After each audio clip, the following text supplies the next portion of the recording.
자, 저돌아왔습니다. 국수홍 강사입니다. 간만에 영상으로 뵙는 것 같습니다.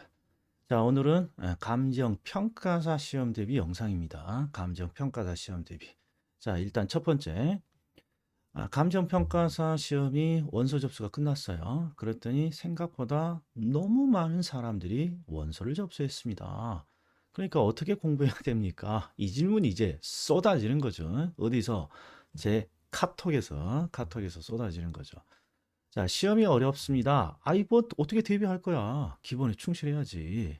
그리고 절대평가이기 때문에, 아무리 시험이 어려워도 목표 점수를 달성하는 데는 무난해요. 단, 어떤 사람들에게 문제입니까? 극단의 전략을 가지고 있는 사람들이 문제라는 거죠. 어떻게? 부동산학이나 민법은 95점을 맞고요. 아유, 회계하고 경제는 운에 맡겨볼게요. 이런 극단의 전략을 가지고 있는 사람들에게 문제인 거지.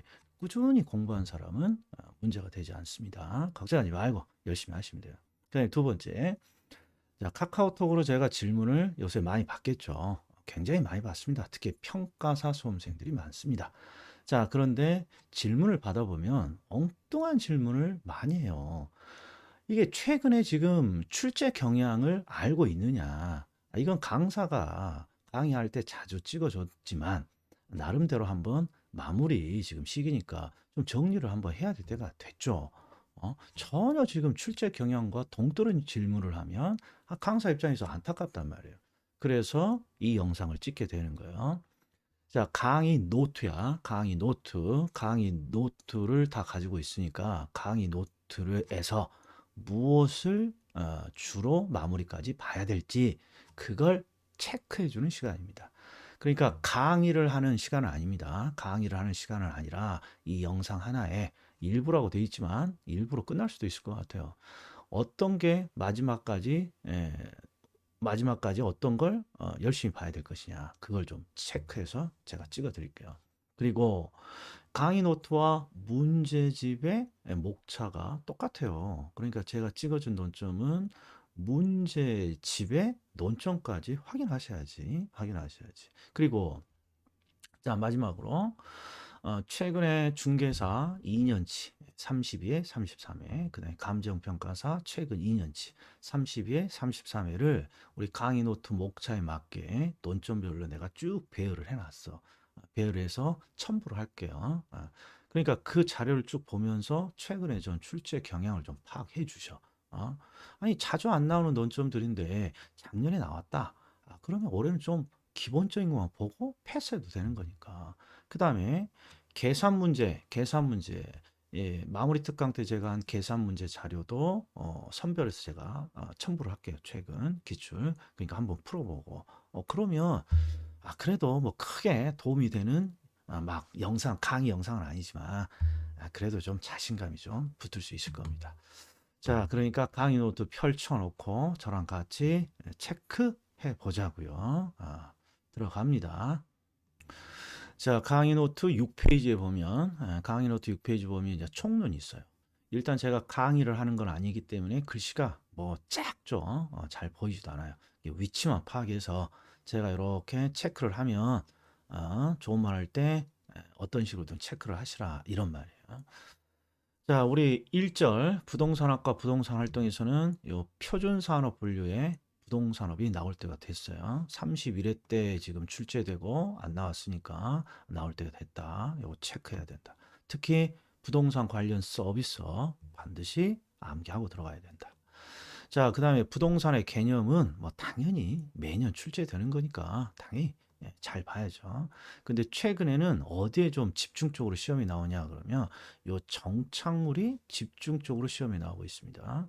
중개사 시험에서도 작년에 정착물이냐 정착물이 아니냐 이런 거 하나 물어봤고 우리 시험에서는 독립 정착물입니까? 종속 정착물입니까? 자주 나오는 거죠. 확인하고.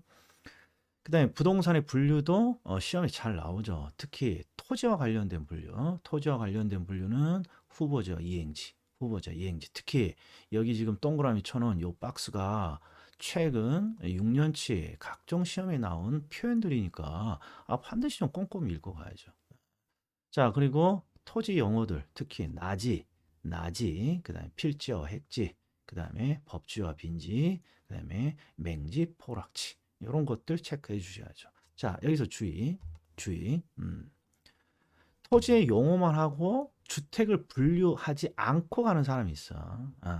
올해 조심해야 돼요. 왜?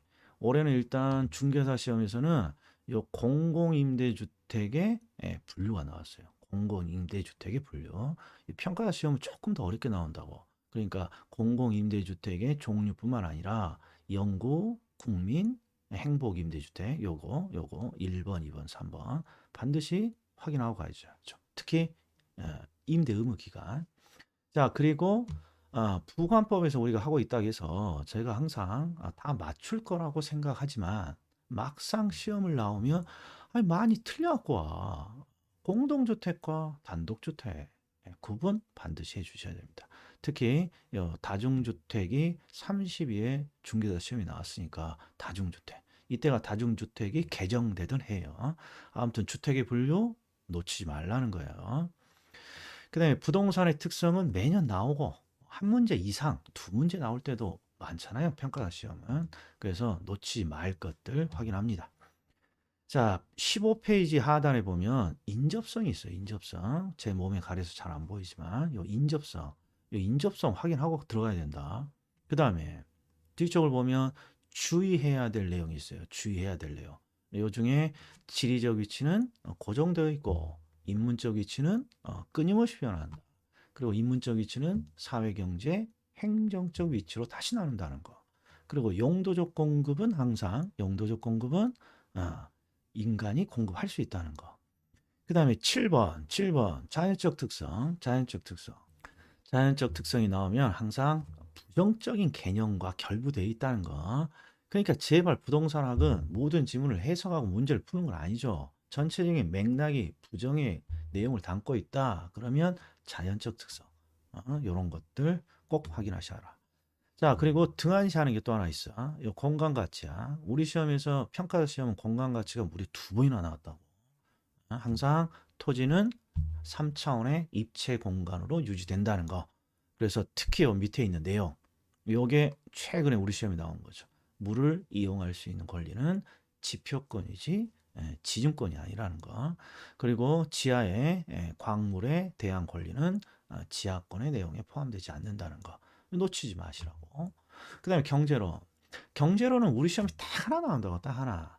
대부분 계산 문제가 나와요. 계산 문제. 근데 작년에 뭐가 평가사 시험에 나왔냐? 33회 때. 우리 시험에서 잘 나오는 점탄력성 미분에서 푸는 거. 요게 나왔다고. 그러면 올해는 그 계산 문제는 나오기 쉽지 않을 거예요. 근데 낼 게 없어, 여기는. 그러니까 그것도 해야 돼. 아무튼 중요한 거. 수요와 공급 이론은 우리 시험과 상관없어요. 그러니까 이건 패스해도 돼. 패스. 그럼 어디로 갑니까? 탄력성이야. 탄력성.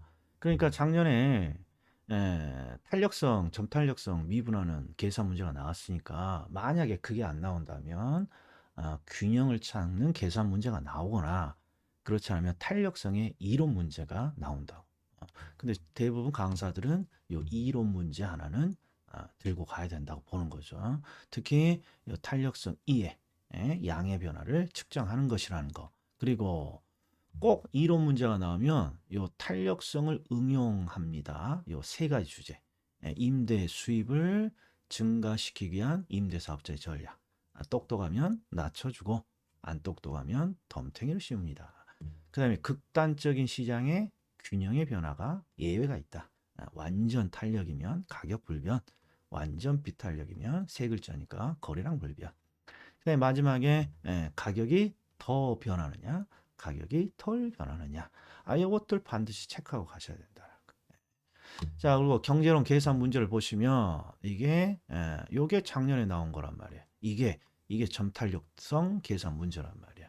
그러니까 점탄력성 계산이 안 나오면 요 균형의 계산이 나오는데 균형의 계산이 우리 시험에 나오면 만만치 않습니다. 왜? 함수가 아주 그냥 역 같아. 그냥 강사가 봐도 뭔가 딱딱 안 떨어진다. 시간을 더럽게 많이 잡아먹는다. 그러니까 좀 미리미리 준비를 좀 해놔. 시험장에 들어가서 언제든지 풀 수 있겠죠. 하지만 막상 풀어봐. 함수가 아주 그냥 뭐라 지저분해 가지고 막상 잘 안 풀린다고. 아무튼 대비하셔야 된다.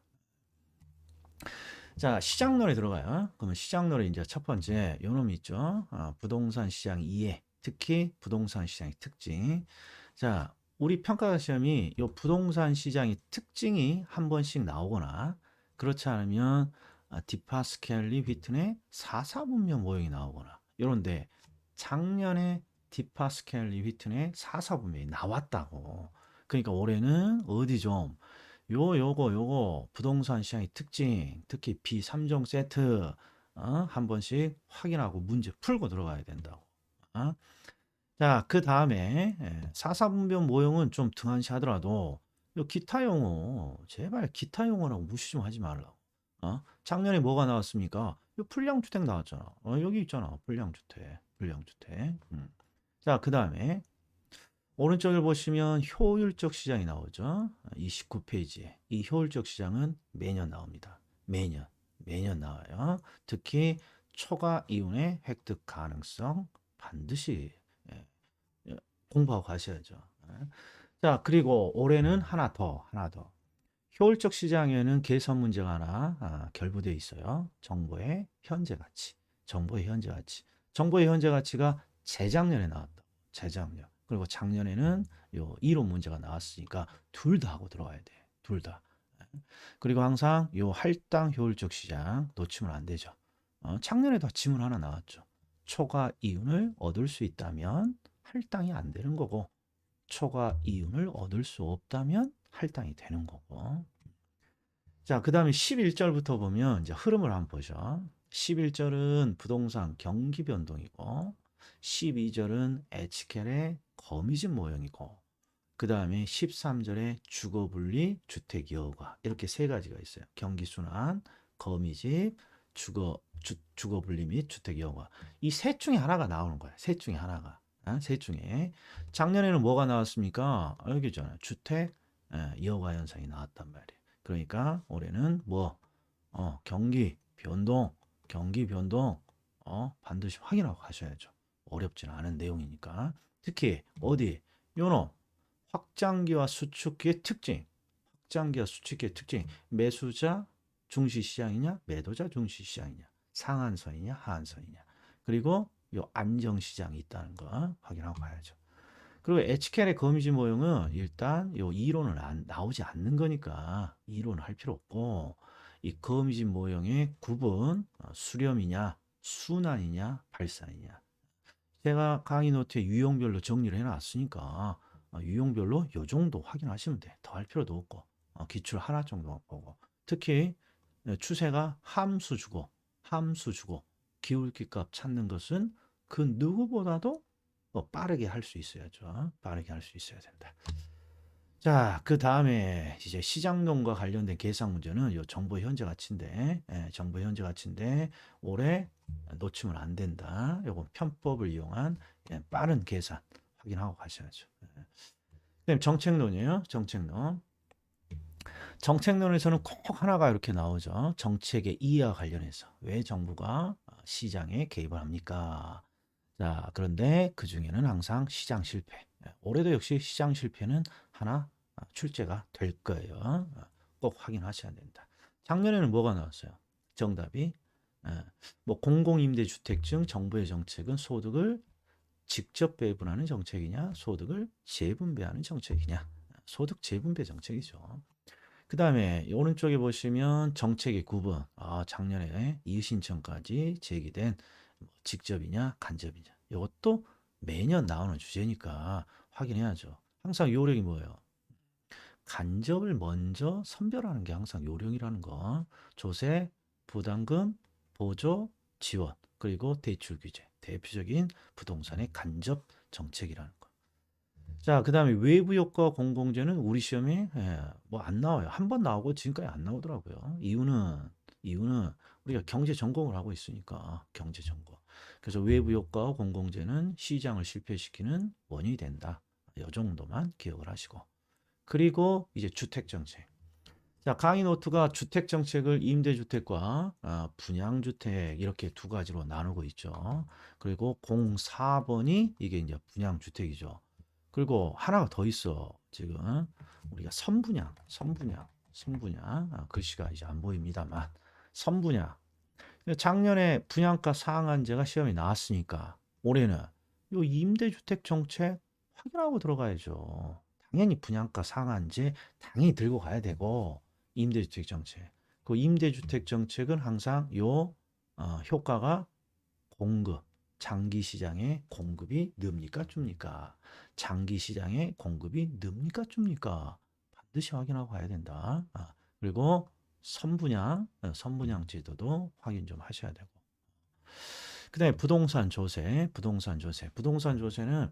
요새 경제학적인 내용은 잘 안 나오니까 여기에 있는 오른쪽 45페이지에 있는 요 조세 정책의 사례 정도 기출 지문들 확인하고 그 다음에 요거 우리나라 부동산 조세 체계 지금 강의 노트가 이게 지금 오류가 나와 있죠. 오류가 나와 있어요. 왜? 이 출판 과정에서 뭔가 오류가 나와 있단 말이에요. 그래서 혹시라도 내 강의 노트가 지금 수정이 안 된 분들은 요거 한번 보죠. 자, 우리가 항상 조세를 지방세와 국세로 나누면 지방세는 취득세, 재산세, 국세는 종합부동산세, 양도소득세. 지금 요 출판 과정에서 얘가 오류가 생겼단 말이에요. 자, 여기서 몇 가지만 해보자고요. 자, 첫 번째. 국세냐 지방세냐는 안 틀려. 공부한 사람은 웬만하면 맞힌단 말이에요. 자, 두 번째. 누진세 체계입니까? 비례세 체계입니까? 이건 논점이 아니라 그랬어. 왜? 대부분의 조세가 누진세 체계와 비례세 체계를 함께 가지고 있단 말이에요. 그러나 딱 하나는 기억해야죠. 취득세하고 등록면허세. 등록면허세는 죽었다 깨어나도 뭐는 누진세는 없다라는 거. 그 다음에 우리가 신고 납부하는 세금이 있어요. 신고 납부냐, 정부가 부과하고 징수하는 것이냐. 이거 어떻게 다 암기해? 그러니까 요 놈을 봐야지. 보유 단계에 있는 재산세와 종부세는 원칙이야. 원칙이 정부가 부과하고 조세관청이 부과하고 징수하는 세금이라는 거. 징수하는 세금. 그래서 국세입니까? 지방세입니까? 취득세입니까? 아니죠. 누진세입니까? 비례세입니까? 신고납부입니까? 그 다음에 부가징수입니까? 이것 중에 모든 걸 할 수는 없으니까. 취득세와 등록면허세는 누진세는 없다는 거. 그 다음에 정부가 부과하고 징수하는 세금이 재산세, 종부세 등 보유 단계 세금이라는 거. 그리고 다시 키워서 여기에 있는 재산세, 지방세법의 재산세, 그 다음에 종합부동산세에 해당하는 종합부동산세 세법의 내용. 요 두 가지는 꼭 보고 들어가야지. 혹시 모르니까. 뭐 나머지는 요 표에 있는 내용만 좀 기억을 하시면 되는 것이고. 그 다음에 기타 부동산 정책. 요새는 얘가 어렵게 나오죠. 뭐까지 나와요? 제도의 의미뿐만 아니라 이 제도가 어떤 법률에 근거하고 있습니까? 이 법률도 잘 보셔야 돼. 그런데 이걸 보면 자, 개발권 양도 제도는 옆에 근거가 없죠. 우리나라에서 도입된 적이 없으니까. 그리고 작년에 뭘 물어봤어요? 딱 질문 하나가 나왔는데 개발권이 뭐냐고 나왔지. 개발권. 아니 개발권이 개발을 할 수 있는 권리 아닌가요? 그렇게 나오면 뭐가 문제가 있어? 이 개발권은 요놈이죠, 요놈. 추가적인 제한으로 토지 소유자가 이용하지 못하는 부분. 제한으로 토지 소유자가 이용하지 못하는 부분을 하나의 권리로 인정하고 있습니다. 이게 개발권이죠. 자, 그리고 뒤에 있는 근거 법률 잘 보셔야 된다. 토지은행제도, 공공토지 비축에 관한 법률, 요 미치네. 그 다음에 개발이익 환수제도, 그 다음에 개발부담금,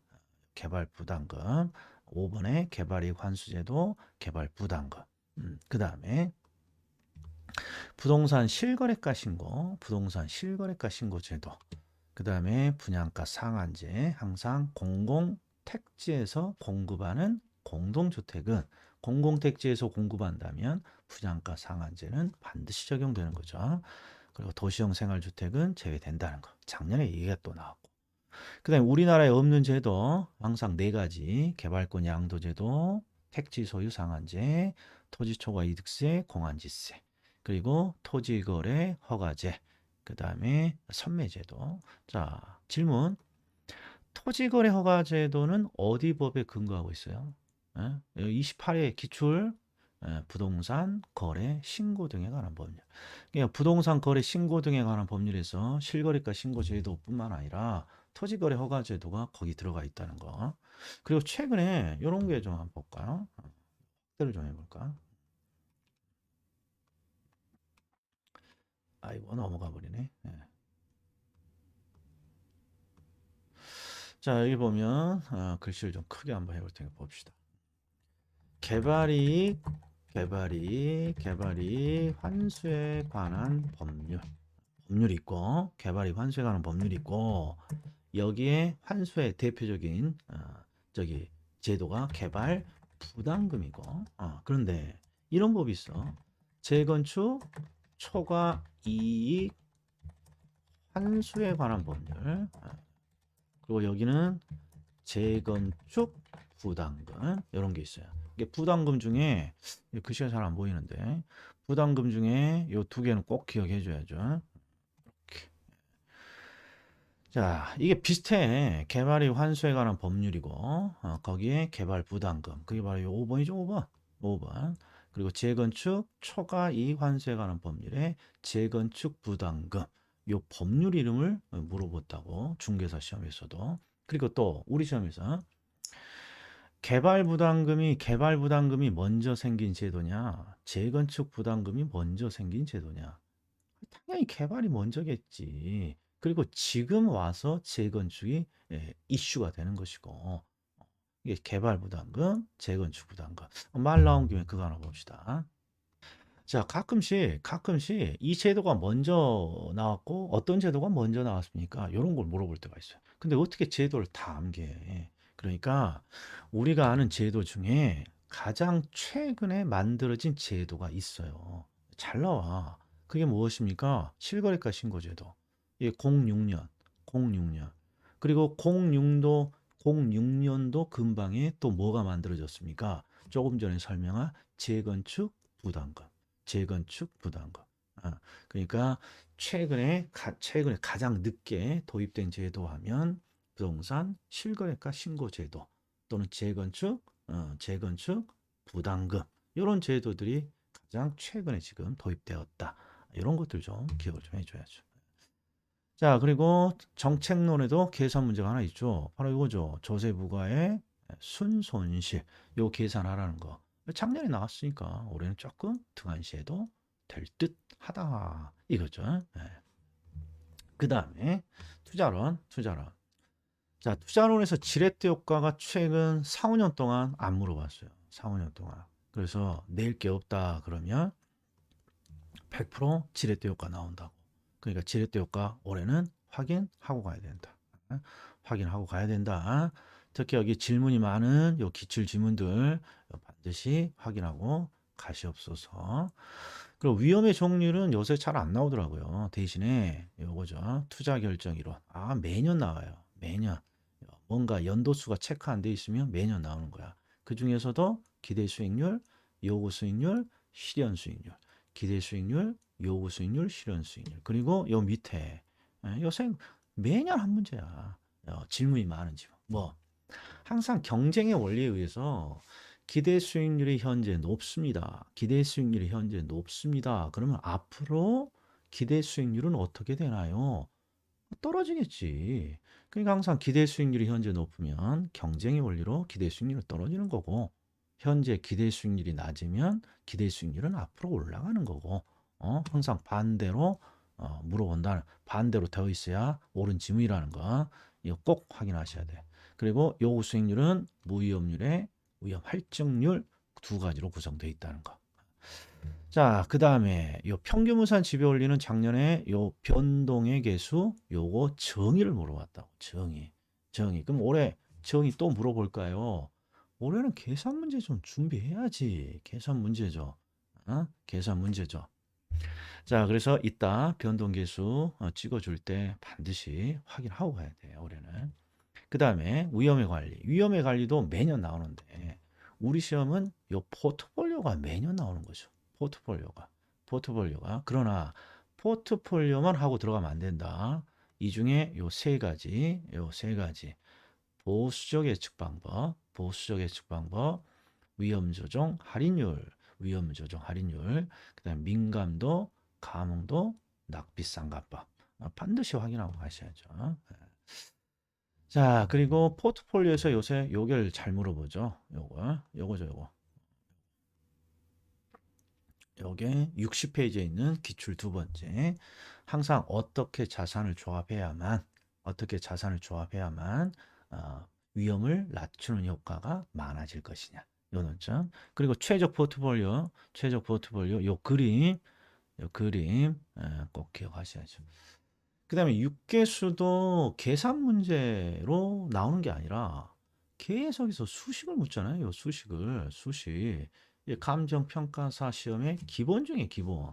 감정평가사 시험의 기본 중에 기본. 요 수식을 계속 묻고 있다고. 특히 역수관계, 저당상수와 감채기금계수는 어떤 거에 역수관계입니까? 찌읒찌읒, 저당상수, 연금의 현재 가치, 미음, 미래 가치, 아니 감채, 기금 개수 미음 나오면 연금의 미래 가치라는 거. 요거 틀려갖고 오면 안 된다고. 요거 틀려갖고 오시면 안 된다. 음?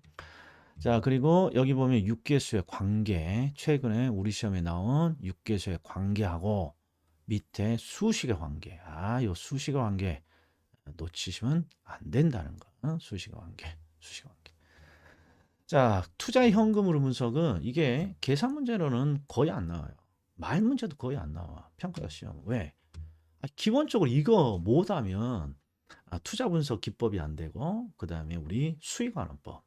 수익환원법 거의 매년 나오니까 수익환원법이 뭔가 안 되잖아요. 순영업소도 산정해야 되니까.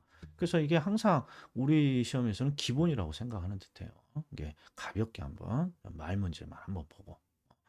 그다음에 할인법 65페이지 할인법 뭐 말할 설명할 필요가 없죠. 무조건 하나. 자, 근데 잘 봐. 무조건 하나인데 재수가 좋으면 그냥 한 문제야. 그것도 어떤 문제로? 여기에 있는 65페이지에 나와 있는 가장 기본이 되는 내용으로 그냥 한 문제야.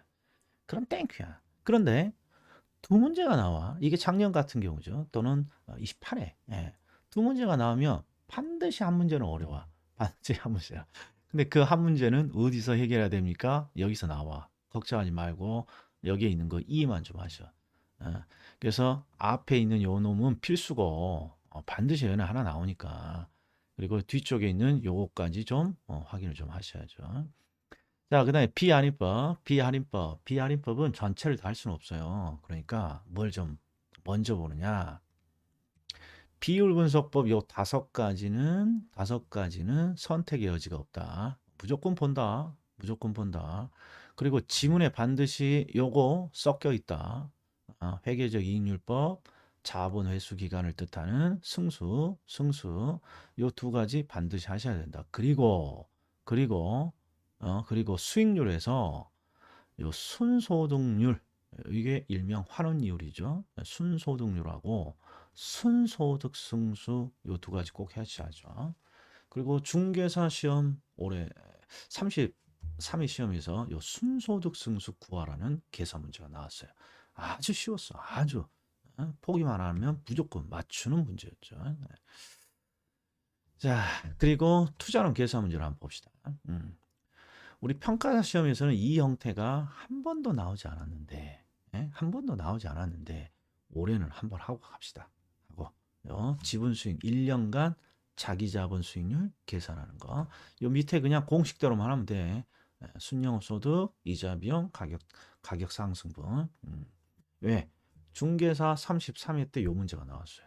중개사 33회 때. 그 다음에 기대 수익률, 분산, 변동계수, 여기 변동계수, 자, 대부분 변동계수를 출제한다고. 왜?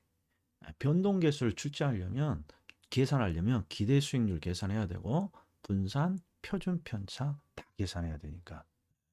그리고 3번에 있는 투자의 현금 흐름은 시간 제약이 있어. 시간 제약. 그러니까 이건 준비해도 빠르게 쉬운 문제 아니고서는 쉽게 맞추지 못해요. 그러니까 뭐 1번 정도만 1번 정도만 하나 체크를 좀 하셔. 1번 정도만.